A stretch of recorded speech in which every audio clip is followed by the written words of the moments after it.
I call the honourable member for McPherson and the Parliamentary Secretary. Thank you, Mr Deputy Speaker, and it's my pleasure to speak on today's MPI. Jobs certainly are a key focus of this government, and it's an issue that's certainly been at the front of my mind as I've done work, particularly in recent months, in the area of STEM, so science, technology, engineering and maths. Now, everyone that I've spoken to has certainly acknowledged that a lot more needs to be done to improve the STEM skills of our nation. What we must do is now turn our minds to some practical and some real solutions to what is a very complex problem. While the solutions appear to lie primarily with education, it's industry that wears the outcomes of education. Now, I think that there are some things that we need to do before we race headlong into coming up with some purported solutions to this. What we actually need to do is understand the problem. And as I've already said, it is a complex problem. So let me start by talking about the jobs of the future. And I need to say that anyone who says that they can predict what the jobs of the future are going to be are actually kidding themselves. But there are some key indicators of what the skills will be for the jobs of the future.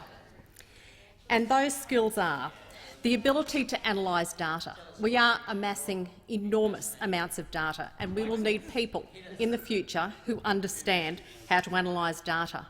We will need people with strong statistical analysis skills.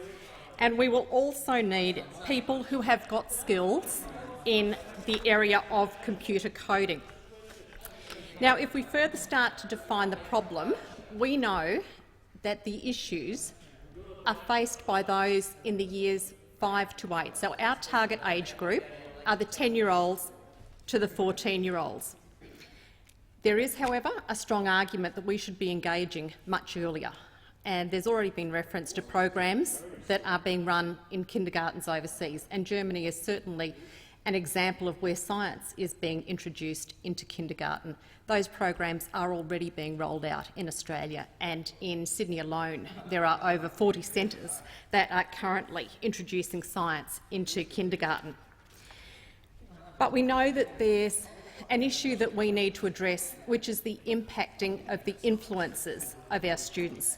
So we need to impact on the teachers, and we need to make sure that we do have good quality teachers out there that have strong science and math skills themselves, and that they have the confidence to actually go out there and work with the students and engage with them and make sure that they are making science and maths in particular fun and interesting.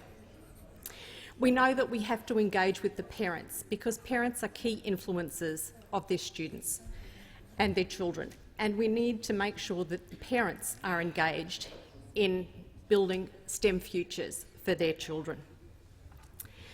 We need to look at career advisors, and we need to engage with them so that they understand that the jobs of the future exist out there, and that is in the science, technology, engineering and maths areas. And of course, the fourth important component is for your principals, to make sure that we are engaging with the principals. There seems to be this incredible and almighty push to actually obtain the best possible OP or ATAR score, and often that is done at the detriment of the students who potentially could engage and undertake work in science and engineering and maths and also technology at schools. So we have to influence the principals and make sure that they are guiding their teachers, their career advisors and their students appropriately for what the jobs of the future are going to be.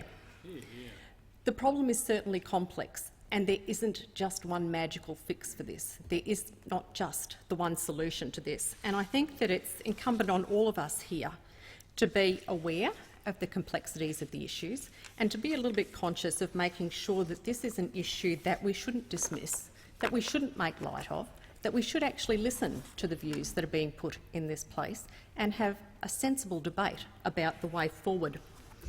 We need to understand that it's going to take a minimum of 10 years to influence the 10-year-olds that are in school now to get them through their science subjects and out into the workforce. This is a long-term process, but it's certainly one where the work has already started by this government. we intend to continue, and I'm committed to making sure that we improve STEM skills in Australia. Order.